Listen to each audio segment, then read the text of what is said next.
this one, carrying the identical name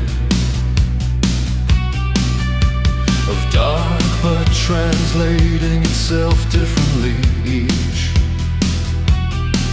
rotation, each version of night out of reach of the previous one, yet the same in its essence.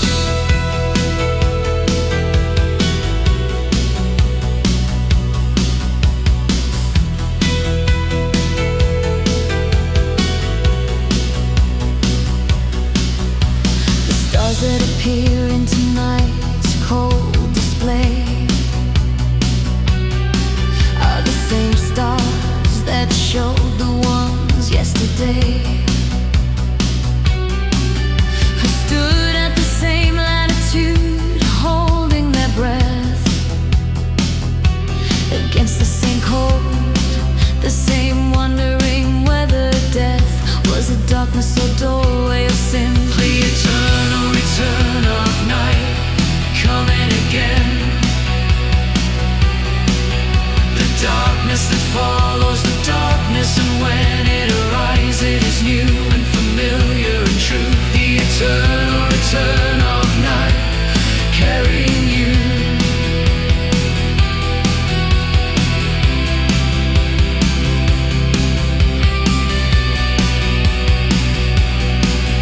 I find this more comforting than any of the bright theologies of morning, the gospel of light, that promises everything forward and new. The night that returns with the same dark and true commitment to depth is the faith I prefer. The eternal return of night coming again. The darkness that follows the darkness, and when it arises it is new and familiar and true. The eternal return of night carrying you.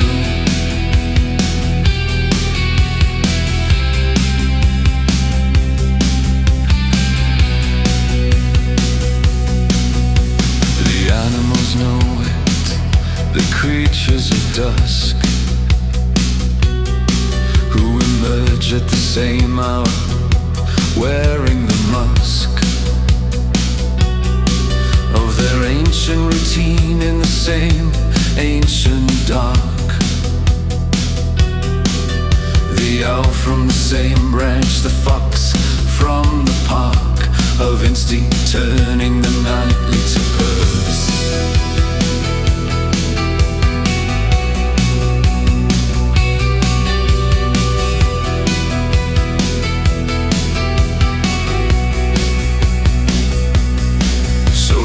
Night return as it always has done.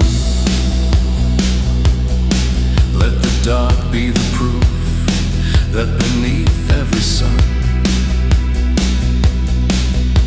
the shadow is waiting with patient devotion. I am the child of the night's deep devotion. The eternal return is the home I was born from.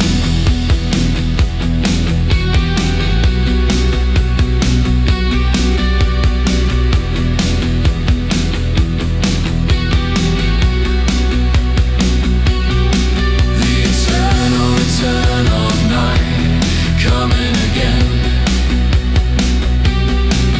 The darkness that follows the darkness, and when it arrives it is new and familiar and true. The eternal return of night carrying you.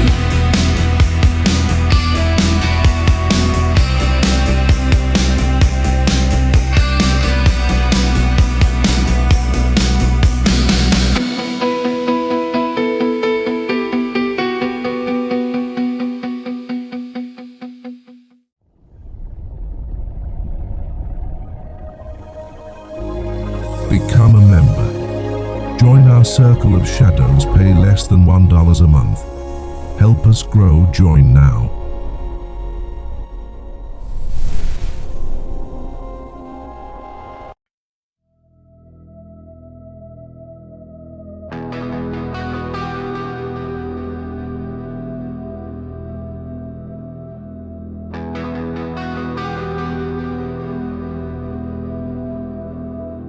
They were removed from the calendar quietly. Their feast days erased with bureaucratic piety. Their relics returned to the earth or the fire. Their miracles reclassify as desire. You have awakened or delusion me from the or shadows. misattribution of cause. The veil between worlds grows thin. Behold the power of the eternal night.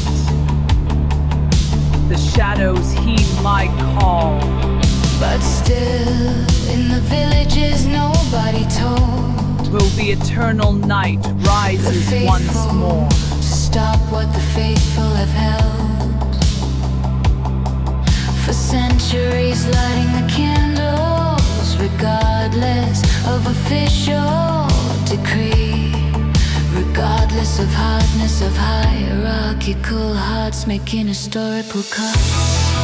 The apocryphal saints still receive their due. The candle's still burning in dark chapels through the years of official forgetting and cold. The apocryphal saints, the beloved, the bold. I lit one myself for the saint of lost things. The one with the missing name, the one who brings back objects and people misplaced in the gray corridors of the everyday. I named her myself in the absence of record. The apocryphal saints still receive their due.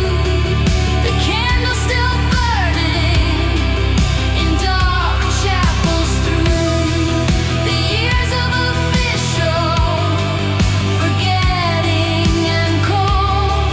The apocryphal saints, the beloved, the bold. The saint of the door that opens to nothing. The saint of the letter that carries the something.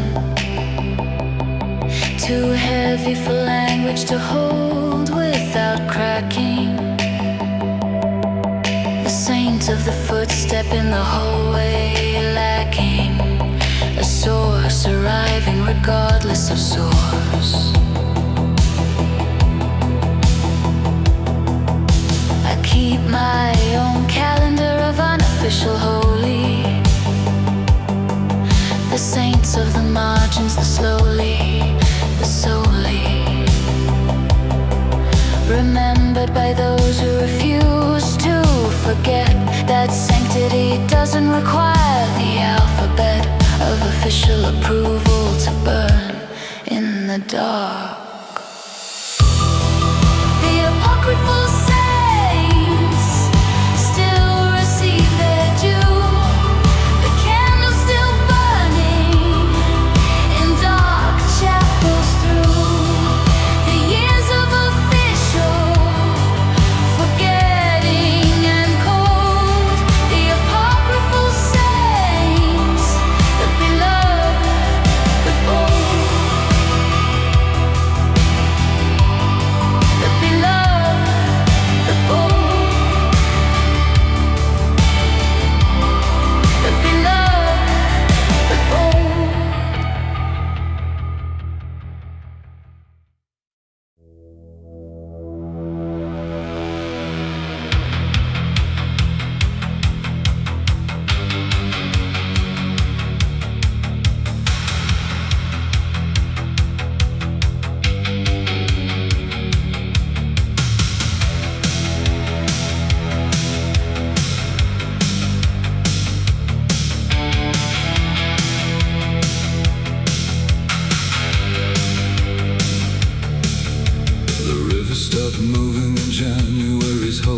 its surface, achieving the permanent cold of something that gave up its running lay. Flatten the gray of the short winter day like a road to a destination unnamed.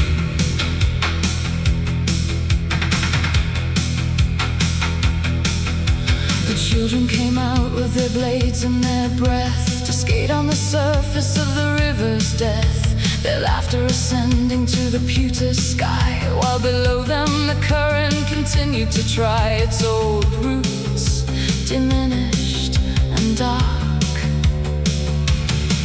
and unseen. Dirge for the frozen river, stopped at the cold.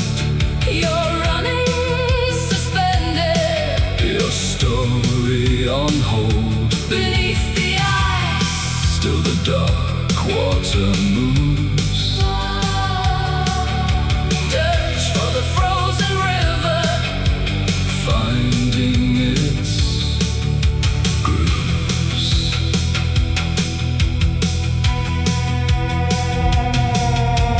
In the shadows I find my truth. In the dusk, the ice speaking under me, its frozen Come closer husk, if you dare. communicating the stress of my weight and the temperature falling and the hour late in a language of creak and of low percussion. dirge for the frozen river, Stopped at the cold. you're running suspended, Your story on hold. beneath the ice. Still the dark water moves.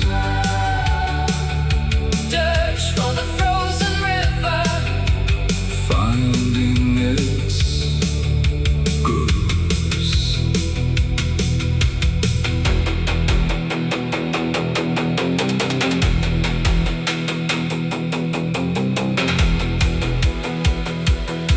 I lay flat on the ice and I pressed my cold ear to the surface and heard what I wanted to hear.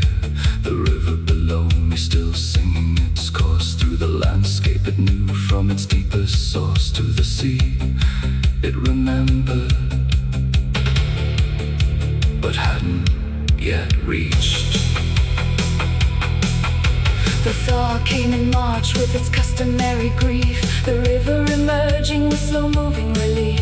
Through the cracks in the ice that the temperature found, the children came back to the noise and the sound of water restored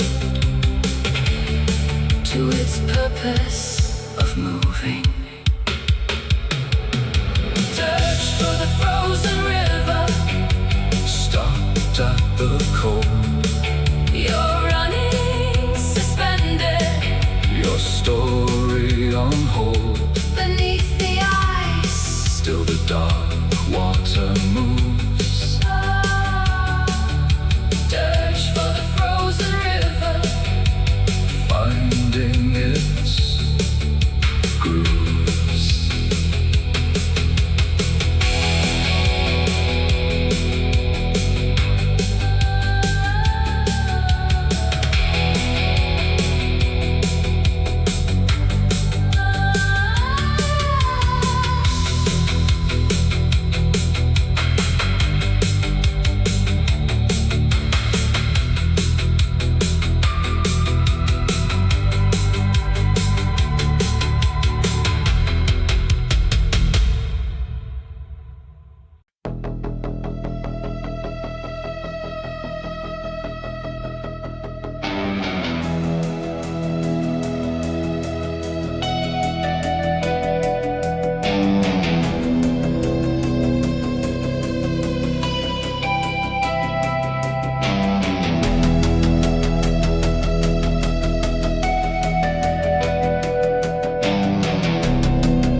waxwork hall with such perfect grief that the visitors all assumed she was part the exhibition made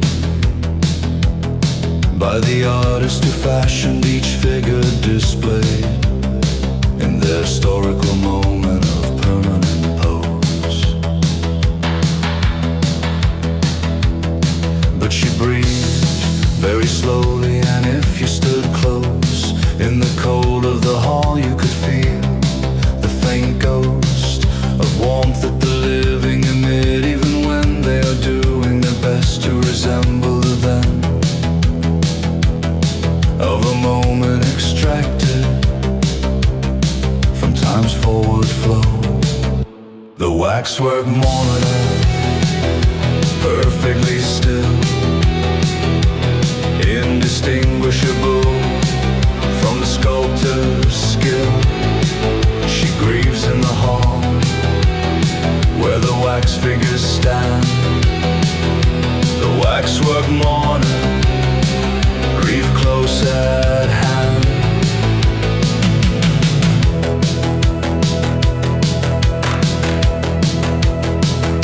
I sat beside her on the bench in the room and shared the particular quality of the gloom she occupied with such completeness and art that even my sitting beside her felt part of a tableau the museum had carefully planned. The waxwork mourner, perfectly still, indistinguishable from the sculptor's skill. She grieves in the hall where the wax figures stand. The waxwork mourner, grief close at hand.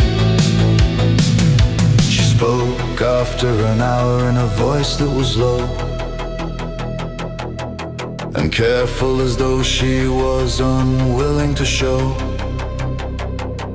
more than the minimum of living to the edge of that particular room. She told me her name, there was something the wax figures already shared.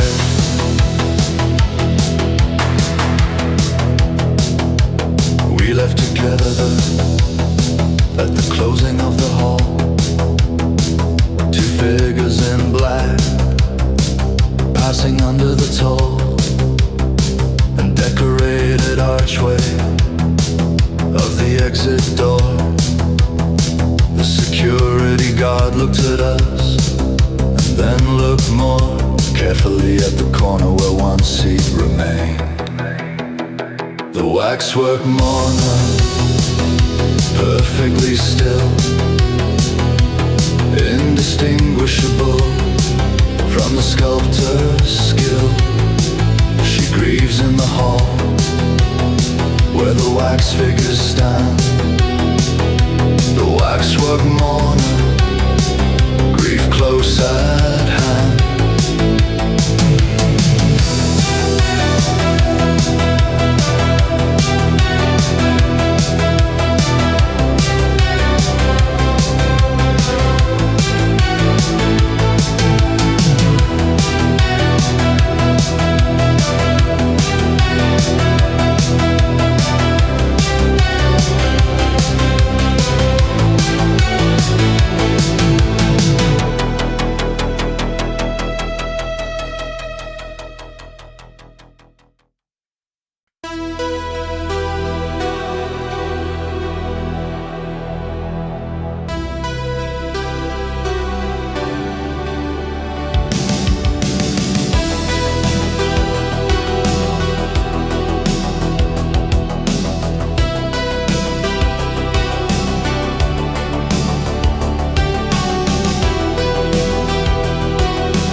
cannot escape the shadows. I see your fear. It feeds me.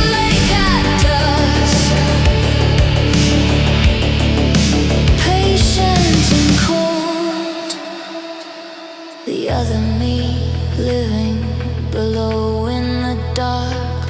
Water moved with more freedom without the remark of gravity holding her down to the earth. She moved through the water with something like mirth, or at least with a loosening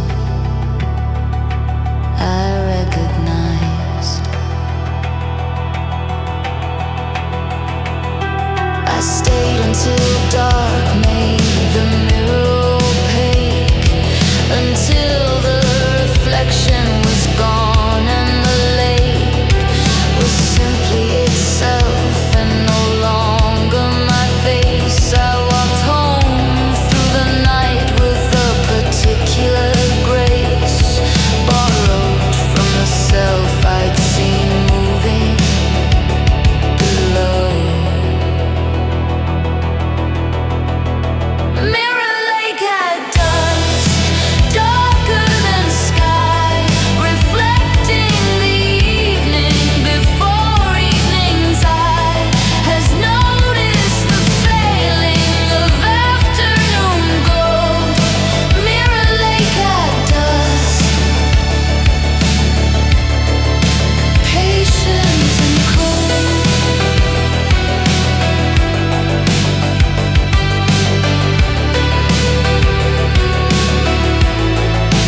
Patient and cold.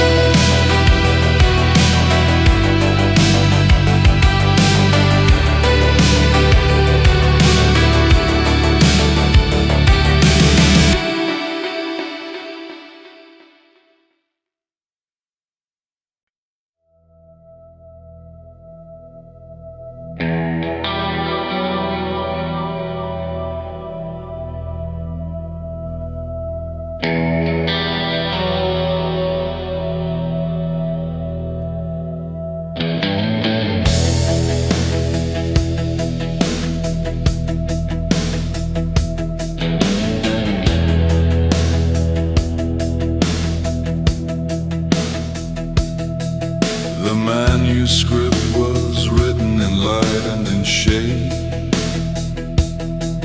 each word the shadow that an object had made. At a specific hour on a specific day, the author had laid the white pages to stay beneath the positioned objects and waited for noon.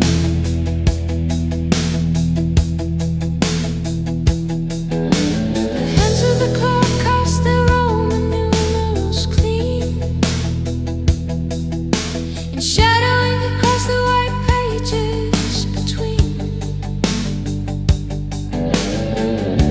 The hours of 10 and 2 in the winter sun. Each word was specific to the moment of dawn, each sentence a capture of time and its angle.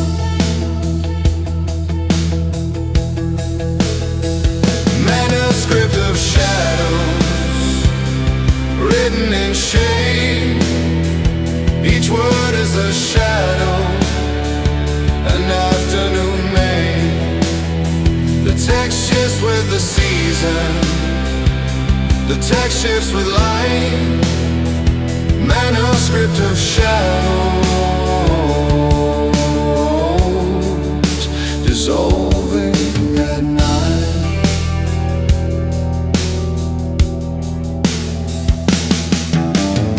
I tried to read it at midnight and found only blank pages, all shadows had drowned. In the absolute dark of a moonless cold night, the text had dissolved with the dissolving of light. A scripture aquarium, the sun for its reading. Manuscript of shadows, written in shade. Each word is the shadow an afternoon made. The text shifts with the season, the text shifts with light. Manuscript of shadows, dissolving at night.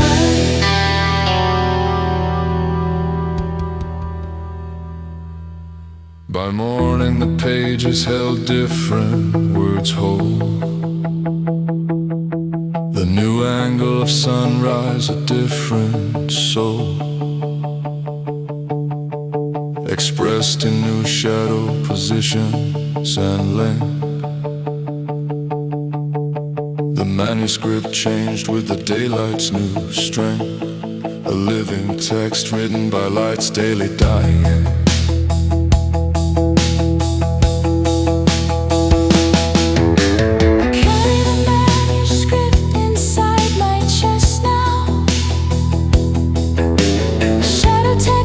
The darkness calls to me.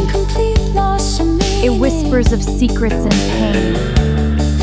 I cannot escape its embrace. This is my eternal night. Some light falling certain, and casting its word.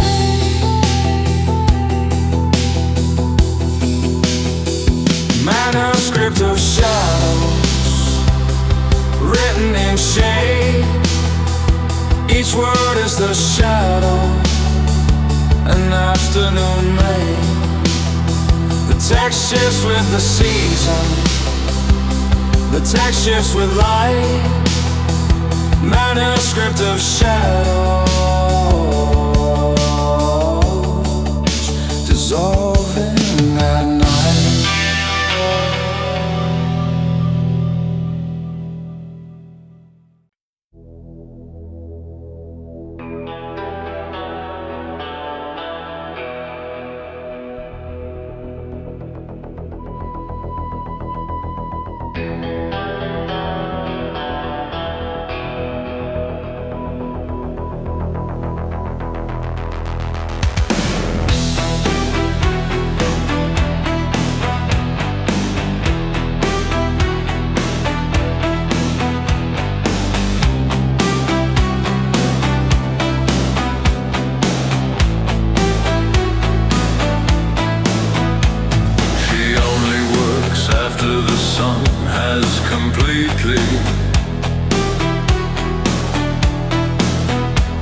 Released its dominion, retreating discreetly. Below the horizon's administrative line. Then she comes out with lantern and twine, and tends what the daylight refused to acknowledge.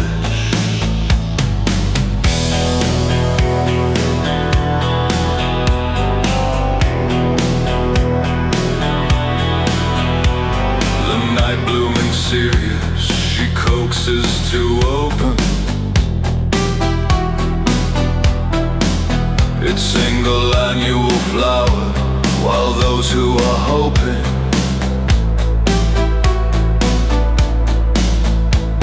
for daylight encounters with beauty are sleeping. The flower requires the dark for its keeping, requires the specific temperature of after.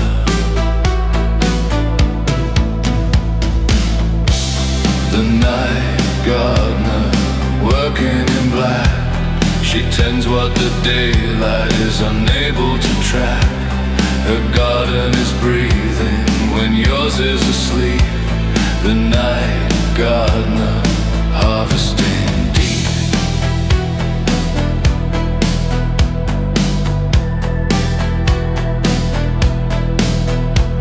I watched her from my window one midsummer night.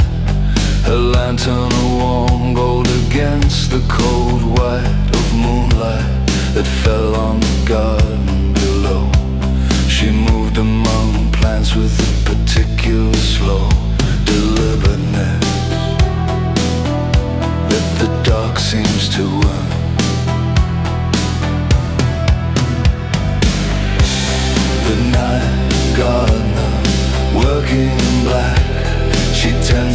daylight is unable to track.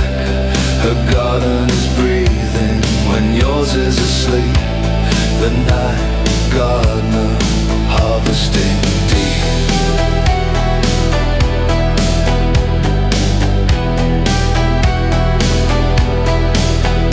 By dawn she had vanished, and only the marks of her kneeling remained in the soil, the dark impressions of hands and of knees in the ground. The night blooming series was closed and was found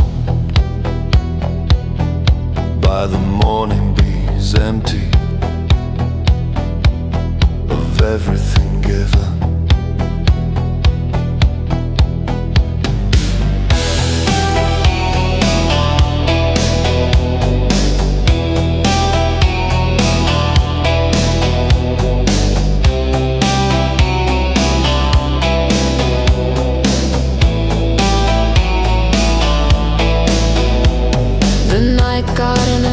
What the daylight can't hold.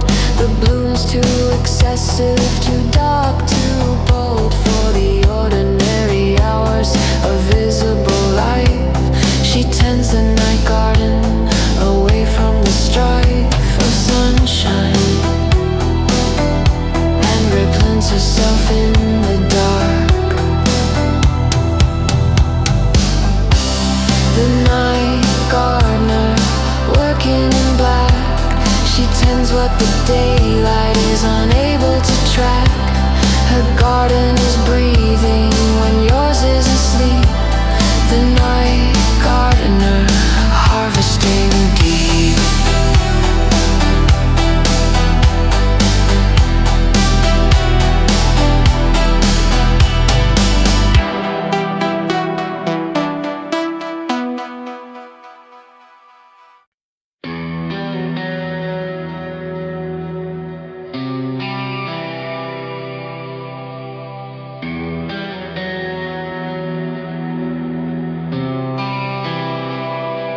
They gathered at sunrise, but not for the light. The crows held their masses, a leftover rite from the dark of the previous night's long debate. They filled all the branches in ceremonial state, a feather, a noise, and collective conviction.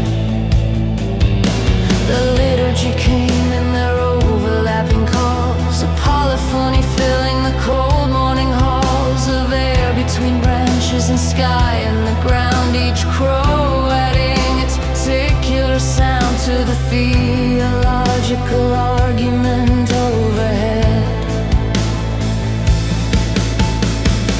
Crow mass and morning, black choir in the tree. Their theology darker than ours could ever be. They worship the carrion, they bless the cold field. The crow mass is opening, the crow mass revealed.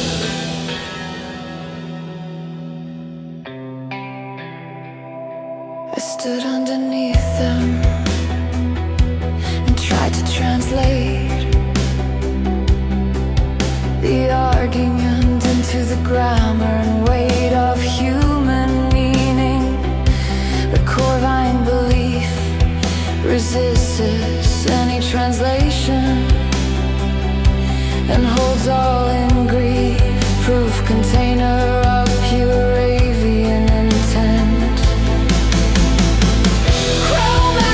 Morning, black choir in the tree.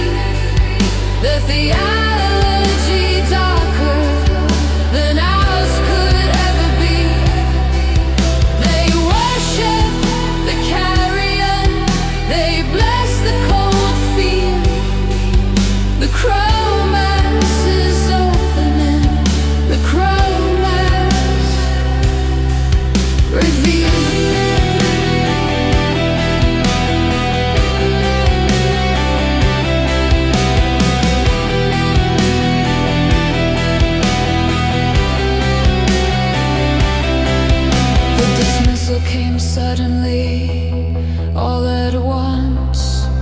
the entire congregation without stunts of gradual departure, simply lifting and gone. The branches still trembling, the argument drawn to its conclusion in flight rather than silence. I attend every morning. I'm able to find myself near the assembly. I go to remind myself that devotion requires no building, no doctrine approved by a hierarchy's gilding. Just bodies together and voices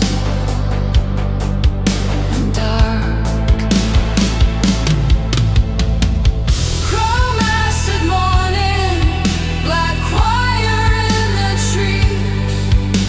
Theology darker than ours could ever be. They worship the carrion, they bless the cold field.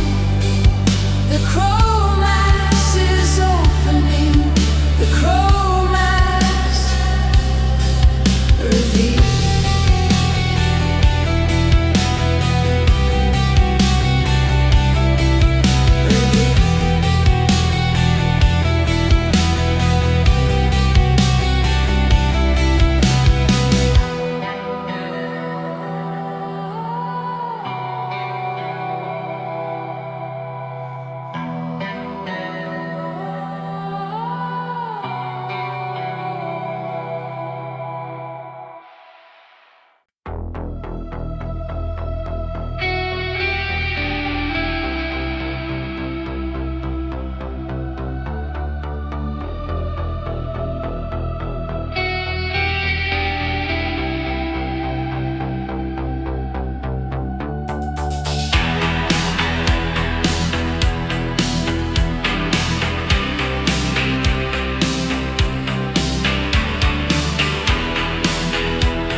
That any arriving pilgrim can attend,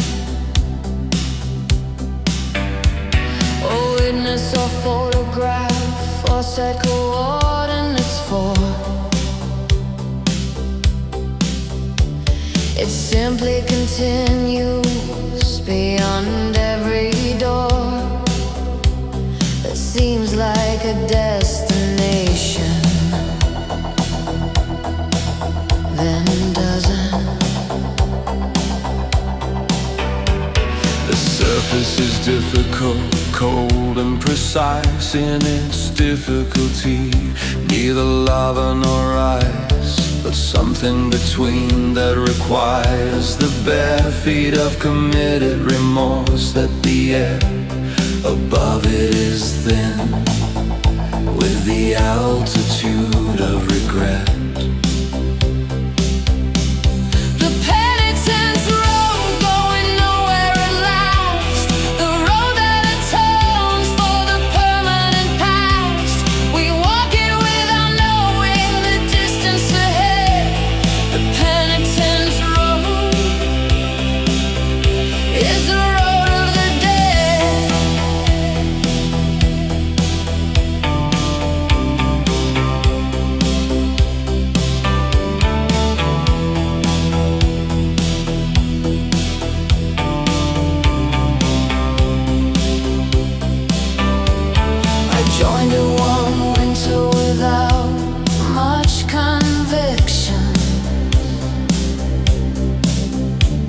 That penitence was my particular affliction,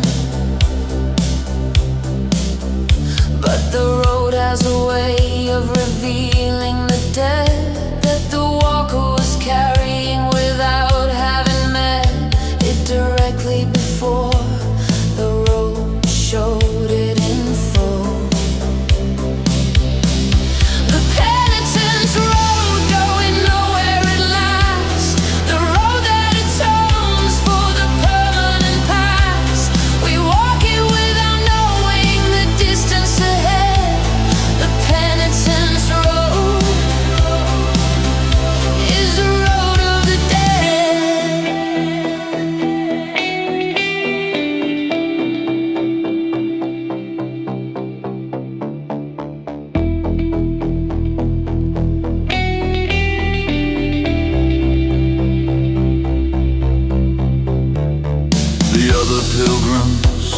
I passed on the way, held their own debts in their own particular grey of expression, the face that deep reckoning makes on the surface of features when sorrow wakes to its oldest and most unresolvable shape.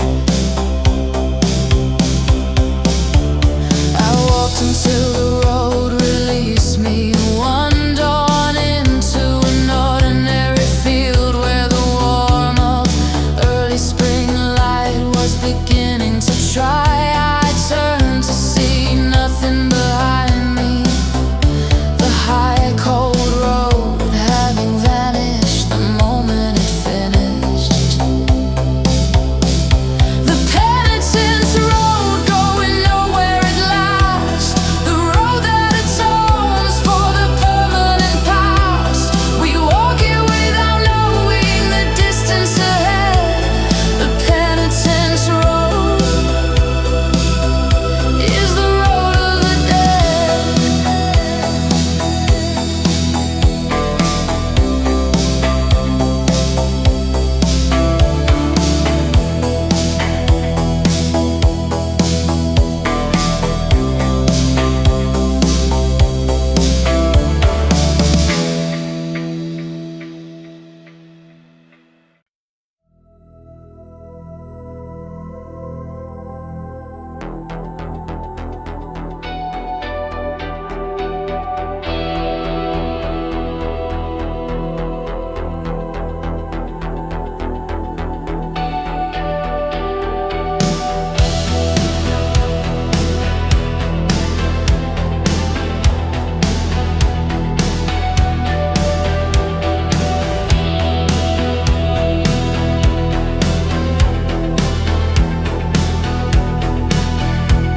I write to the darkness before it arrives, preparing its welcome before it deprives the world of my presence. The letters addressed to the dark that has not yet come east from the west of the day that continues without its conclusion.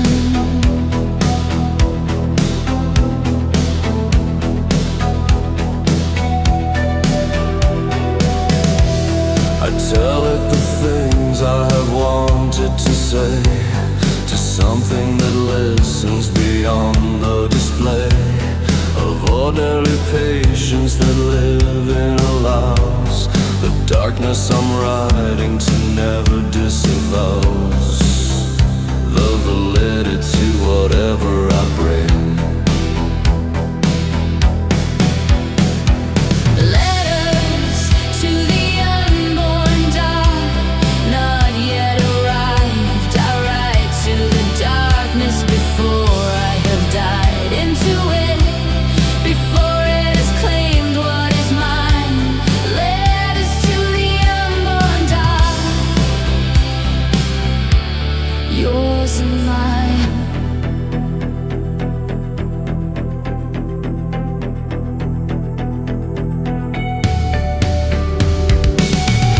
I describe the particular quality of light that I'll miss in the dark, the specific bright of October morning through east-facing glass, the way that the amber of autumn can pass through certain trees to become something gold.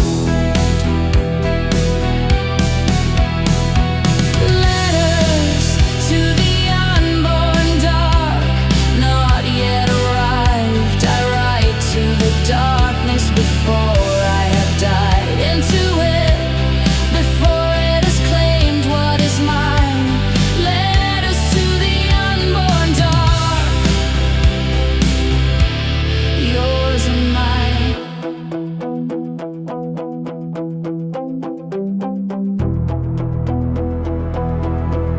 I tell it about everyone I'll bring along as memory a dark procession. obsession, a song of faces and voices compressed into whatever form the dark keeps its contents, whether dissolved or preserved or transformed into light. The letters accumulate in a box by my bed, addressed to the dark that will come when I'm dead, or simply exhausted by daylight's demand. I write to the darkest, to a patient hand, extended in welcome from somewhere ahead. Letters to the unborn dark, not yet arrived. I write to the darkness before I have died into it, before it has claimed what is mine. Letters to the unborn dark, yours and mine.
Gothic Vault.